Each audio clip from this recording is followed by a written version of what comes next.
Panangana fatsy mpandrava isika. Fidio ny kandida laharana 5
manifesto dia fifanekena na contrat famezatoky liste ny famezatoky izay ataony Marc Ravalomanana laharana 5 amin'ny vahoaka malagasy zay zany izy.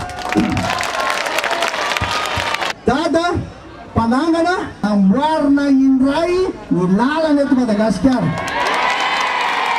Vita ny lalana ataontsika ny fandriampahalemana. Ay, dada mametraka fandriampahalemana satria dada fa manana expérience amin'izy.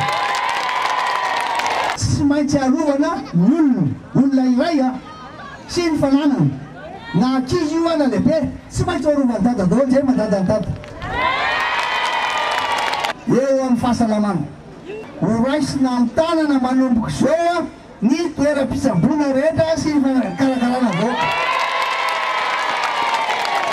Asitsika fitaovana manaraka ny teknôlôjia ary indrindrindrindra rele tomobile ambulant reny misy fitaovana afa fanatrika amin'izany tomobile dia efa misy fitaovana na fandidinana fitsaboana amin'izay tena maika averina indray ny kit scolaire rehetra menaka.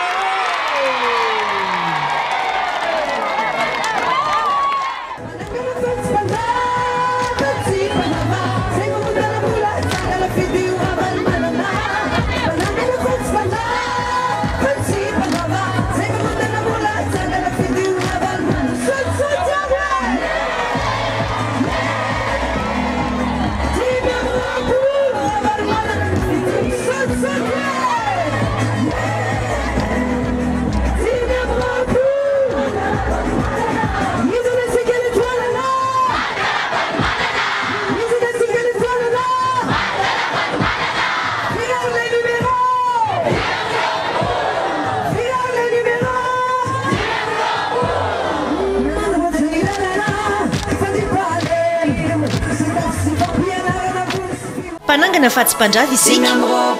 Fidio ny kandida laharana 5